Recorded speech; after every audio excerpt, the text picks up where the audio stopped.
Hello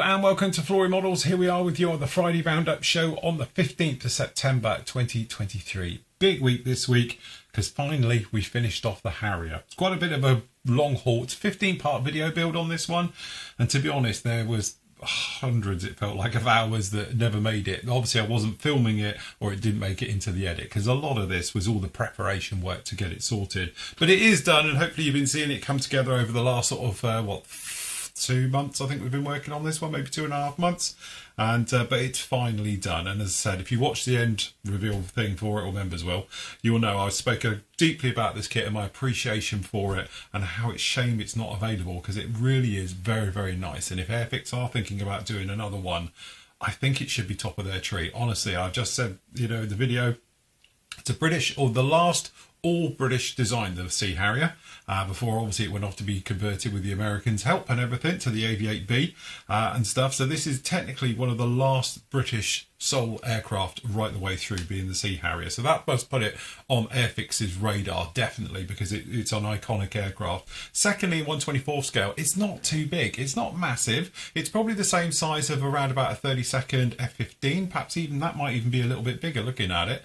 But you know, it's around about F-16 size, something else like that. So it's not too big, and generally it's really nice. And I can only imagine now what it would be like, because let's face it, as I said in a lot of the previous shows and videos, the tooling that was done on this in 1950 is, well, 1973 is absolutely fantastic. You know, 50 years ago to do Reef Cessna, yes, it was all a little bit overdone, and yes, it was a little bit wonky in some of the scribing and stuff like that they did to it, but actually it's really very, very nice. And I think it would be a real homage not only to Airfix's history, but also I think as well to the Royal Navy, and then obviously to British engineering, to redo this kit. So if they are listening and you need any references and things, hit me up, Airfix, because I know quite a bit about this bird now. I've been studying it for the last 3 months, and very, very nice. And it is a fantastic build. It's a classic kit, and as I said before, when you're working with classic kits, I don't know, it's somewhat of the weight is lifted off your shoulders. You know it's not going to be brilliant. You know you're going to have problems and stuff like that. And I get all the time people saying to me, I'd love to do it, but I haven't got the skills.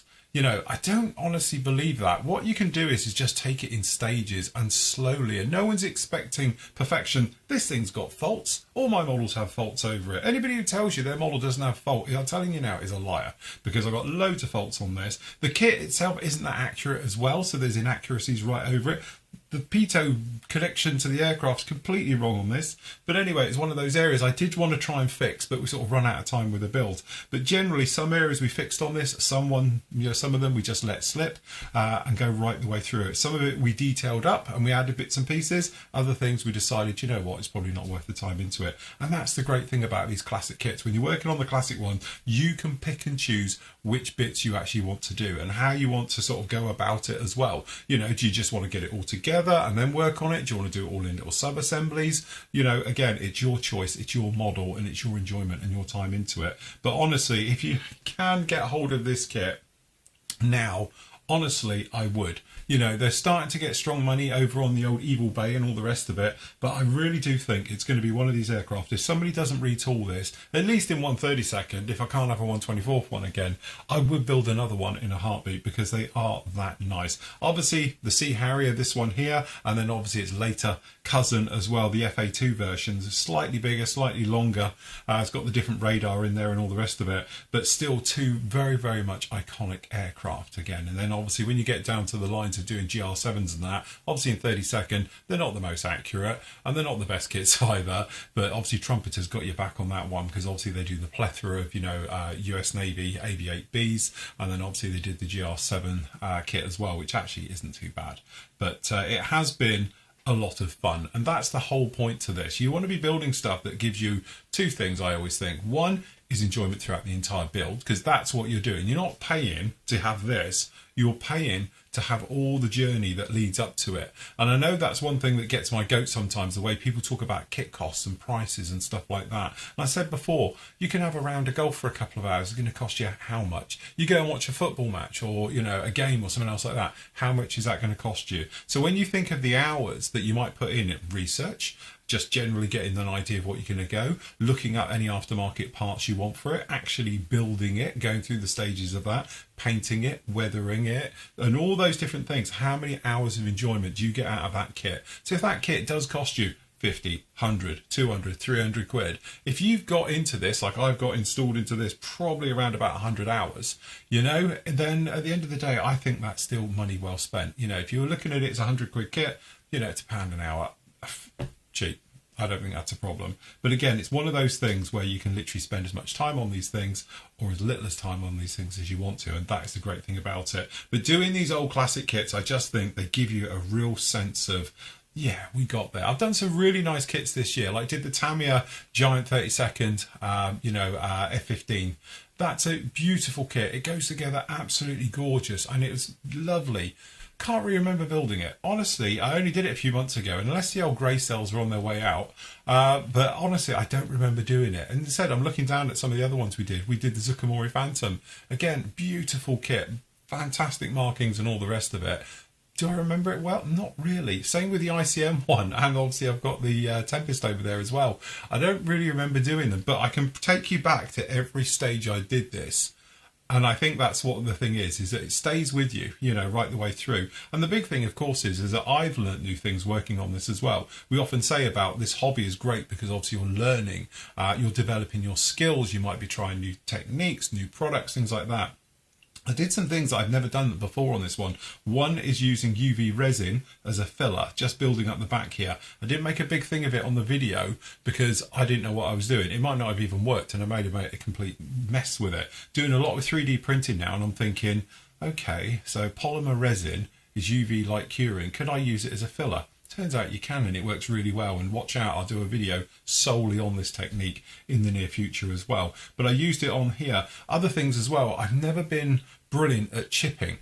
Yes, there's different ways of doing chipping. You can do salt chipping, you can use obviously weathering products as well, and chipping fluids and mediums and stuff like that. But I've just got no control over it. So I like to do my chipping manually, as in paint and go through. So obviously using Scotch-Brite pads, never really thought about it. Saw somebody using a similar technique about spraying through it, and I thought that looked quite nice. But when I tried it on Buster, it didn't work for me. And again, it's one of those. Worked for a guy on the internet, never worked for me.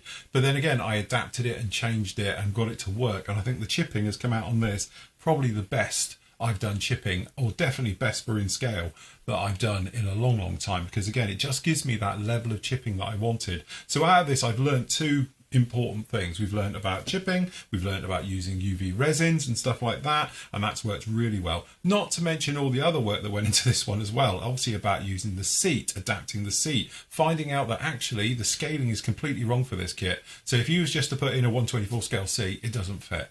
So how we adapted it and changed it to make it look correct for this particular model. The nozzles that John did, the amount of hours that he put into that to get them right, the amount of changes and iterations we made to get those right, again, it's impressive stuff. But it's all these things that make up this hobby now, that it's not just a case of putting a couple of bits of plastic together, coat of paint, stick some decals on it and hang it off the ceiling. I think we've all moved on from that now. So now it's literally, you could take building a model from your first, reference books you're looking at, to selecting the kit you actually want to build, to looking through at some of the aftermarket options you might want to go through, perhaps looking at scratch building details that aren't there anymore. That's all before you've actually started to build it. And I think that's part of that overall kit and your process about going through. And to be honest with you, all of these different things you're working on, it doesn't matter what it turns out in the end. And that's what I often try and say to people. We say it on our shows, on our member-only shows all the time. At the end of the day, it's your model. Have you had fun and enjoyment into it? Technically, it's not the end process. It's the journey. And I know it's that old saying, and it's probably crap, and it makes me sound like a proper, whatever.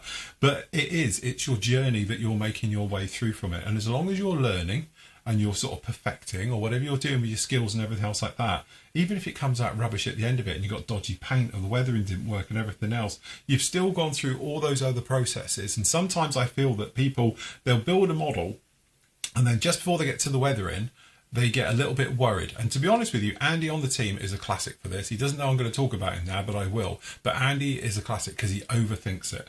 So instead of saying to himself, look, I've got a beautiful model, the paintwork's turned out fantastic, the decals are on there, the build, it's seamless, and it's a beautiful aircraft, they're saying, do you know what, I'm going to stop there. Because I like it, I like that phase. You feel slightly pressured into when you're going to weather it. And I know I wind him up, and I know the rest of the team does as well, because we often say to him, when are you going to weather it? Even though I know he's already weathered it. But again, it's subtle and stuff like that. And that's the thing with weathering. It doesn't have to be completely gone in and beaten up. Something that I did with this one, if you go back a few of the pictures on this, was that when it just had the weathering wash on, you could have left it there and just walked away from it, but it was my choice to go in, and we're going with oils, and we're going to put filters over this and all the different bits and pieces to really sort of bring it to life, to give it those next levels. Did it need it? Probably not, because I've looked back at the photos today when I've been going through it, or when I've thought to myself, probably didn't need it. Could have just got away with a wash and it would have looked right. But again, it's one of those things. It's what I do. I like to show you guys. I see it as teaching. So that's what I'll do, so you guys can get an idea of what you can achieve and what you can't achieve with it as well, because obviously the limitations with all weathering and stuff. So that's it. But I must admit, probably why I harp on about this is because I just get a massive sense of satisfaction out of tackling older kits. You know, recently, as you say, we've been working with a lot of monogram kits, another one down here, that we've just started on. But again, I think it is that thing. Sometimes you can build the latest and greatest kits, and they are fantastic, and they go together. They're incredibly well engineered, you know, and your paint works, your weathering works, everything works with that kit, and it goes through. But sometimes it's worth just going, having a look back, have a look in your stash, you know, have a look at some of the classic kits, maybe go on Evil Bay if you're desperate, you know, and things like that, and pick something out that you might have fond memories of as well. Something that you did as a kid, something you saw a brother do, or a partner do, or a parent build, and you thought, do you know what, I'd like to have a go at that now. But just put your expectations low. You know, that you don't have to. It's not going to turn out like a 300 quid Tamiya kit. You know, it's not going to turn out as well as perhaps your latest model you did that just fell together and it was beautiful. Perhaps you have got to do those things that terrify a lot of us, like seam lines, big seam lines and filling, obviously, like rescribing, re-riveting, you know, and things like that. You know, these are all tricky things, and when you've got to do a lot of it, it can stack up and it can get away from you. But again, you don't have to do all that. You don't have to rescribe, you don't have to re-rivet. In theory, you didn't have to rub this down completely and start again with it. And again, it was one of those ones, you're just breaking it down into areas and go for it. But I know a lot of people will be put off going near this kit with the thought of having to rescribe and re-rivet the entire thing. But as I say, take your time with it. It's a journey, learn from it, and again, you'll just get better and better as you go. So anyway, I was impressed with it. There's loads of videos up on this, and I'll show you that all in a moment. But it basically started on Monday, though, where we was into part 14. So part 14 really just covered all the weathering on it. Obviously, we weathered up the seat. So this is our 3D printed seat that we adapted. And then obviously we had some issues, still got issues with the kit. And again, it's one of those, it's burning bright. So the gaps around the actual gear doors and everything. So we went in there and we used the old plasticard shims and we just cut it back, and then we just painted those just like that. So again, there we go. That's it, with no oils on it at all. And I think that's just the wash. It looks fantastic. You could just get away with it just like that. But we did decide to go on a little bit further, as you'll see. Nozzles going onto it. So we've got the nozzles all positioned onto it. There's that seat completed with all the decals on the seat as well. Got the seat fitted down in there, and then we went about really going to town with the weathering. And again, this is just all about layering it up. So I used the old dot technique. So we just dot technique, and then we blended the hell out of it. We made a little bit of a colour palette as well. So we mixed a bit of the light grey with the black, just to make us a darker grey. And as you can see, just starting to mottle all of this up right the way through. Then we just go around with some dry brushing for post shading, and we added more layers of weathering right the way through. Seat had it as well, right the way through. And we tackled all of that. So anyway, there we go, going through on there. So anyway, that is going to show you all about the old dot technique and the other various bits. So that's part 14 of the Harrier. That's up with you right now. Tuesday, obviously it was back to live show. Weekend. I'll just mute that. And we were going through all the different bits and pieces, what's going on and everything else. And then Matt were busy building, and I was working on my new kit. So I've actually started working on the Pro Modeler Helldiver. This is the SB2C-4, and it is an absolute beautiful kit. And we were going through. And to be honest with you, it wasn't without problems, as I'll show you in a second, because I did have a few little issues with this one as well, if I can grab the instructions. So, and again, it's something I like to show you guys. So when we were doing this one, part of the problem was we were going along and it was going great guns, and it's actually a pretty nice kit. So we were coming in here, we did the front cockpit, we got all of this in, and we're going to paint all of this in whole, if you like. I'm not going to take it apart. But this area at the back did throw me a curveball, which you would have all seen. So what happened was, the instructions call out for it to, if you can see here, and I took this as gospel, that you're looking at this here, it looks like it goes on the roof of the top floor here, on the top of it, butted up against this angle here, and this just goes in. And you might know when we were doing the video, I struggled quite a bit with this because I was just having a real problem getting it all in and trying to get it fitted in there. Then I ended up with making a complete hash of it. As you can see down in here, this is the problem. So I'm thinking, how the hell does this fit in? Because it doesn't go in the back, the instructions aren't brilliant, and yeah, I was actually just struggling quite a bit with this particular one. So we ended up having to get the super glue out, and then I was getting in there with kickers and all the other bits and pieces with it. Anyway, it turns out, lo and behold, looks like it's on the top. When we go over here, it shows it on the bottom. So it actually goes underneath, but you've got a Bombay at the back. And this doesn't show it as a particularly good angle, because what happens is that the actual, this door at the back goes right on the very edge. And this shows it as being slightly on the inside, and it doesn't actually go like that. So again, the instructions are slightly misleading because they're wrong. And then when it fits in, it all goes. And now you can see we have got it all in there. So this actual area here goes on the back of the bay. But as you can see, this rear Bombay door here, or bit of fairing at the back, goes literally to the back, and is a great fit. It fits perfectly, but the instructions would have you put it in the middle, and it doesn't go there. So anyway, it is all together now. It is all in. What we'll do on Tuesday, we'll get another coat of paint on this one, and we'll go through the things about painting it. Then we'll hand paint it up with dry brush, quick weathering wash down in there, and we'll be set and good to go. But actually, it is a really nice kit. And again, we have got it so we can get both halves together now when we've done a little bit of test fitting. So get this all in. As you can see, it's actually really quite a nice fit down in here. So it's actually going to be nice. So once it's all in there, we are all good with it all. So it'll be all right. But at the time, it did throw me a little bit of a curveball. But it's one of those things. I like to show it when it's not working well or it's going wrong. And that way I can hopefully figure out what's wrong with it and we can put it right. So that's it. So anyway, if you do want to catch up with those shows, those are the ones on Tuesday afternoon. You can come along. It's free to watch. We answer all your questions. It's proper laid back. And hopefully we can answer your questions on modelling. You can see us do a little bit of modelling and the various bits and pieces like that. So if you want to catch up with those, they are free to watch. You can just go off and see those now. They're up on the net. Wednesday, it was the PM show. So we were discussing all things PM, and another absolute nightmare for editing. We actually recorded just under an hour, and I think only 38 minutes made it to it. So, as I said, you're going to want to watch out for the outtake show at the end of the year for this series, because it's horrendous. But anyway, God Hands Nippers, we are out of stock again, but we have got some more coming in next week. So Matt is on it. I know they sold out straight away after we mentioned it on the show, but we've got some more God Hands coming in next week. So hopefully they'll be in stock soon. So remember, just pop along to the PM store, put your name down on the wait list for it, and then you can actually get an email notification when they're back in stock, and it'll take you straight to purchase on those as well. I'll show you about that when we get over there. Last night, it was, yes, fun. Yes, that is a Just Stop Oil t-shirt I'm wearing. Yes, it was just, they wanted me to wear that on my stag do, and I refused because I said I'd get my head kicked in or thrown in a river or something, or they'll super glue me to something. So, but anyway, that was it. So it was chat about obviously what happened on stag night for last weekend. And then again, we were answering all your questions, all the bits and pieces. We're doing a little bit of building, various bits and pieces that were going on with there. So members, if you want to see that one, you can see that. That is up with you right now. And that brings you bang up to date with the Harrier for the final reveal ones. So again, we're going in through the weathering with it. You can see there looking pretty darn nice. And then obviously this is our chipping technique, which worked really well for what I wanted.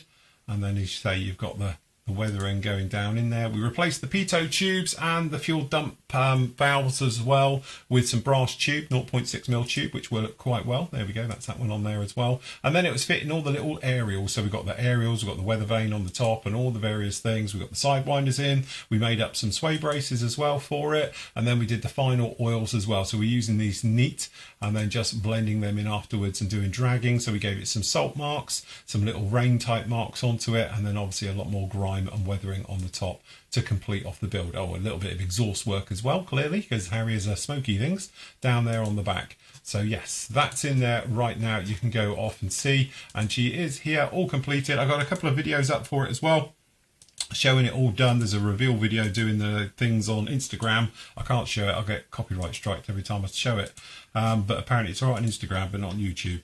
But you can see that there, and then obviously we've got the final little video down in here for it, which you'll see it spinning around. There we go. As I say, thoroughly enjoyed this one. It was definitely in my top 5 of kits, and that's what I really love about it. So yes, very nice. Anyway, if you want to go off and see that one, you can do. Just pop over to the site. You can come down in here. If you just click on here or anywhere onto this, go into the video builds. You've got the full photo and the video log for it. Members, just click on these, you'll be taken off to go and see the full video builds. But as I say, you've got all the high-res images down here as well. So if you want to click on these, you can get all the high-res images and you can zoom into your heart's content. All right, so that's all of those. If you want to have a look at any of the video builds we do, obviously you do have to be a member in this section. So you can just literally click on the video builds, but non-members, you can go and see all the photos from any of the ones we've done over the last 10 years. Excuse me. You can see this just down in here, all looking very nice. Got some great jobs down in there, so if you want to catch up with all of those, you can do there down in there. And if you're a non-member and you want to see some of our old classic stuff, the videos that are over 10 years old, go in the classic builds area, and there's a full video builds for all of our classic ones down in here as well, which I am adding some of the other ones into that because we've got a load that never made it when we did the changeover. So if you want to see all of those, you can do. So yes, what a good time was had by all. Right, so what I can show you now is our next build. So that's what we're doing for the live shows. So over the next couple of weeks we'll be doing this one, and then we've got not that one. I'm not doing that one yet. I have got it, but I'm not doing it. So the next full video build is this. So this is something a little bit different. We haven't done one of these for a while, and everyone said usually do it in the summer for the big build. But what we've got down in here is the classic. It's the old Esky kit really, but it's recessed. It's not got any riveting on it, but we're going to put that on there. But what we've got down in here is a load of Black Dog stuff for it. So we've got all of the sets for it to go in. So this has got obviously all the bays, it's got obviously the weapons bays, it's got the radar, the various bits and pieces. We've got the wing fold set for this one. So again, I don't think it's going to be a massive job on this one. I don't think it's going to be a 15-parter, but we should have a lot of fun. So if you ever thought about doing surgery to your model, you wanted to add some resin, these are great because these are literally plug-in, drop-in replacements. So all you got to do is make nice, good, clean cuts when you take out the part, replace them with these, and you'll be good to go. So again, looking forward to doing that one. We'll be starting on that one next week, and we'll be working our way through. So that's our next big video build for members. And again, we've got a ton of aftermarket stuff. We've got a mask set coming on the way, a couple of other bits and pieces as well still to turn up on that one. So we'll be doing that one. And again, with that one, and we've got the Helldiver, just finished the Harrier. We've actually got quite a lot going on with the actual naval theme at the moment. But fear not, we have got some sci-fi coming up in the near future as well. So yes, that's good. Right, over on the store, just to point out that, there we go. We've got the nozzles are back in stock. So again, I had to give the 3D printer a little bit of a break, but with the 3D nozzles, if you do want to do a Harrier in the future, we've got down here, it's the 1/24 scale 3D printed nozzles. They're beautiful, they're fantastic, they're very nice. We're currently still printing these. I'm printing these as we speak. In fact, I've turned off the printer so I can do the show. But obviously for the glue holder, and then obviously we've got the one for the actual micro set and sole. And crystal clear holder as well. Those will be back out. They're only £5, so if you want to grab one of those, you can do. I hopefully will get those back up on the site on Monday. All right, so I'm going to do some printing over the weekend, and you can grab those just like that. Other news, obviously, over on the PM store, we've got the new Ukrainian Leopard tank. So down in here, this is the Leopard 2 A6. Obviously, it's a special one that Tamiya have released. for your crane, as you can see. So that's a very nice one that's sort of coming through. We've obviously got some more Sea Kings in. We've got some more T-Rexes are in as well. So if you want to get any of those ones as well, you can see just down in there. We are out of stock of pretty much all that lot at the moment. But again, we're waiting on new stocks to come in. We've also got over in the special offers area, again, various bits and pieces been put in this one. So we've got the good old, the tank transporter as well. So we've got one of those. We've got the 88 flak. We've got, the artillery self-propelled howitzer system down in there. And again, we've got a couple of other nice kits. So actually, it's a really nice one, that artillery one. We've got the shuttles back in and a few of the other bits and pieces we spoke about before, including we've got the Hobby Boss GMC. Very nice. So we've got those down in there. And just to finish off, obviously in the book section, we spoke about it the other day, but we have got the new range of books in there as well. So if you want to grab any of those ones, they are up on the site right now with PM Models. So just pop over to pmmodelsuk.com and you can have a look around the store. I know we've had huge restocks of paints, Tamiya paints, LP paints, AK and all the rest of it. So if you want to grab any of those, you can pop over and you can grab them from there. Don't forget, not this weekend, but next weekend we've got Florifest. It's a little bit early, I know, because I'm getting married. So apparently I've got to have some time off and stuff. So I will be here for that. But instead of us doing it as we normally do in back end of October, obviously we're doing it back end of September. So it's not this weekend. It's next weekend. It's actually going to start on Friday. I've got the dates written down in here. It's going to start on Friday, the 22nd of September at 7:30. We've got sort of, the warm-up show, if you like. So that's going to be on the Friday. And then obviously what we're going to do is right the way through Saturday and Sunday again. So Saturday morning, 10 o'clock until midday. Then we'll be back with you 2 until 4. Then we'll be back on Saturday in the evening as well from 7:30 till 9 for the quiz night. Then we'll be back with you on Sunday 10 till midday and then 2 till 4 again. All right. So it's basically going to go from the 22nd to the 24th of September. It's Florifest, so we've got everything for you. We're going to be doing some demos. So if you think you'd like us to demo and show, please shoot us a message. Easiest way is just to do it at sales@florymodels.com. And that way I can put that down on a list and we can do the prep work for it. So if we need to get paints or models or anything lined up so we can show and demo, we'll be doing those. Obviously, we'll be doing a little bit of building down in there. We'll be answering your questions. We're going to have giveaways. I'll be giving away Flory Models merch, T-shirts, polo shirts, some of our 3D stuff and stuff like that as well. We're going to have a huge sale as well. So obviously we're having big discounts on obviously the Flory Models range as a whole. But obviously we're doing big discounts off of brand new kits and specials and flash sales and you name it and everything else as we normally do over on the PM store as well. And I'm hoping that a few other companies will get involved with us and they might be able to do some discounts for you as well as we do our one. So usual thing, full on. The idea being it'll be informative, funny, we'll have a few laughs along the way, but most of all, as I say, it'll be quite an enjoyable sort of weekend. So if you want to build along with us, obviously you'll be able to show you your photos, various things on social media, and I can show them throughout the show as we usually do with these things. So again, it's that full-on thing that we do. It's our yearly extravaganza, if you like. It's our version of Telford in a mini way as we make our way through. Anyway, that's going to be not this weekend coming, next weekend. So get a date in your diaries, get some time off, tell everyone you're ill or whatever you need to do, and we'll see you all then. Anyway, that's it from me this week. I'm going to leave you, as always, from the great work from the gallery. So until probably Tuesday, everybody, happy modelling. Take care. I was not ready to falling like I'm wasted.